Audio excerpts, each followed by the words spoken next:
Everyone, आप सभी दोस्तों का स्वागत है। इस वीडियो में हम लोग देखने वाले हैं EAAA इंडिया अल्टरनेटिव आईपीओ को।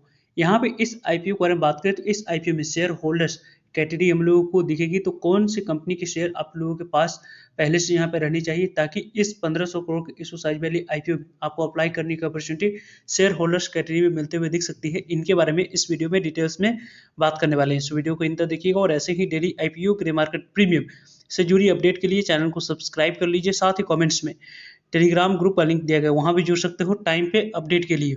EAAA अल्टरनेटिव आईपीओ के बारे में बात करें तो EAAA अल्टरनेटिव आईपीओ की यहाँ पे बात करें तो कंपनी की फेस वैल्यू ₹5 रहने वाली है और कंपनी की जो भी इशू साइज रहेगी वो पूरी तरीके से ओवर फॉर सेल है। यानी कि जो इस कंपनी की पेरेंट्स कंपनी जो पहले से ही BSE NSE दोनों जगह पर लिस्टेड है, उस कंपनी के पास पैसे कंपनी के पास किसी भी तरह की कोई भी यहाँ पे पैसे जाते हुए नहीं दिख रही है। कंपनी बुक बिल्डिंग आईपीओ है, BSE NSE दोनों जगह पर कंपनी की लिस्टिंग होगी।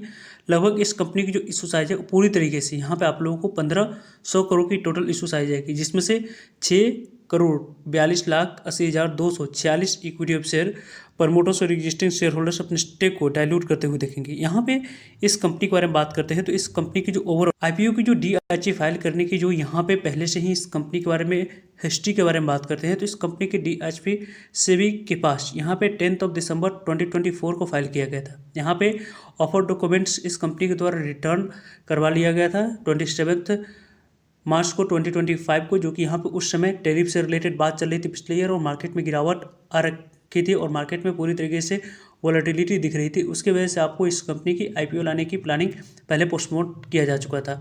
अब इस कंपनी की फिर से DRHE यहाँ पे 19 जनवरी को फाइल की गई है। इस DRHE की अप्रूवल के बारे में बात करते हैं तो 2 से 3 महीनों में यानी कि मार्च तक इस कंपनी की अप्रूवल मिलने की चांस रहेगी। वैसे इस कंपनी की अप्रूवल मिलने से पहले इस कंपनी कौन सी है उसको आगे हम लोग डिस्कस करेंगे।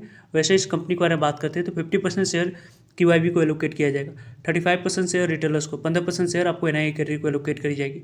वैसे तो इस कंपनी के बारे में बात करते हैं तो यहाँ पे आप लोगों को टोटल इशू साइज में से 5 से 10% तक की शेयर यहाँ पे रिटेलर्स को एलोकेट करने के लिए नहीं बल्कि आपको शेयर होल्डर्स कैटेगरी को एलोकेट करने के लिए रखी जाएगी। वैसे तो इस कंपनी को देखें तो यहाँ पे इस बारे में बात करते हैं तो कंपनी काफ़ी अच्छी यहाँ पे प्रॉफिटेबल कंपनी है। कंपनी ओवरऑल काफ़ी अच्छी यहाँ पे ग्रोथ दिखाई है। कंपनी की 23 में पीक यहाँ पे कंपनी की प्रॉफिट दिखी थी, उसके बाद प्रॉफिट में 24 में गिरावट हम लोगों को दिखा और उसके बाद लगातार कंसिस्टेंट कंपनी की यहाँ पे ग्रोथ दिख रही है। कंपनी ओवरऑल काफ़ी अच्छी परफॉर्मेंस करती हुई दिख रही है। कंपनी की नेटवर्थ भी कंपनी की काफ़ी यहाँ पर अच्छी पोटेंशियल के साथ ग्रो कर रही है।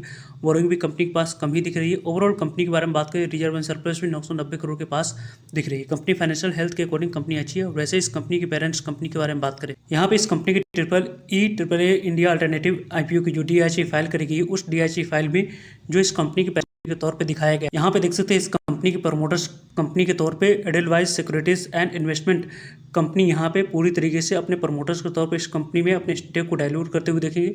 और वैसे भी यहाँ पे DRHE फाइल जो करी गई थी वो इस कंपनी के पेरेंट्स कंपनी। बात करें हम लोग एडेलवाइज फाइनेंशियल सर्विसेज कंपनी के बारे में तो यहाँ पे आप देख सकते हैं इस कंपनी की शेयर अभी आपको 108 रुपये से इस कंपनी के एक भी शेयर को पहले से आप बाइंग करके रखेंगे तो जैसी अप्रूवल मिलती है और एक्स डेट और रिकॉर्ड डेट से पहले इस कंपनी की एक भी शेयर पहले से बाइंग करके रखेंगे तो शेयर होल्डर्स कैटेगरी में आप लोगों को अप्लाई करने की अपॉर्चुनिटी यहाँ पे मिलते हुए दिख सकती है। यहाँ पे जो DRHE फाइल करी गई थी उसके रिलेटेड आप लोगों को एक्सचेंज के पास भी इस कंपनी के द्वारा यहाँ पे आपको अपडेट करी गई थी कि लगभग इस कंपनी की पूरी तरीके से जो इशू साइज रहने वाली है वो 15,000 मिलियन रुपीज़ की रहेगी, जो कि 1500 करोड़ की इशू साइज इस कंपनी की आने वाले समय में यहाँ पर रहेगी। वैसे ओवरऑल इस कंपनी की जो आईपीओ आने वाली है, इस आईपीओ में यदि हम बात करते हैं तो कंपनी प्रॉफिटेबल है। कंपनी की पेरेंट्स कंपनी पहले से लिस्टेड है, ट्रैक रिकॉर्ड थोड़ी सी अच्छी दिख रही है। वैसे इस कंपनी में अच्छी अपॉर्चुनिटी यहाँ पे मिलते हुए दिख सकती है। इसके बारे में टाइम पे आप लोग सभी अपडेट मिलते रहेंगे। सो चैनल को सब्सक्राइब कर रखिएगा ताकि आप लोगों तक अपडेट पहुँच पाए। फर्दर जो भी डाउट करिए कमेंट्स का आप लोग पूछ सकते हो।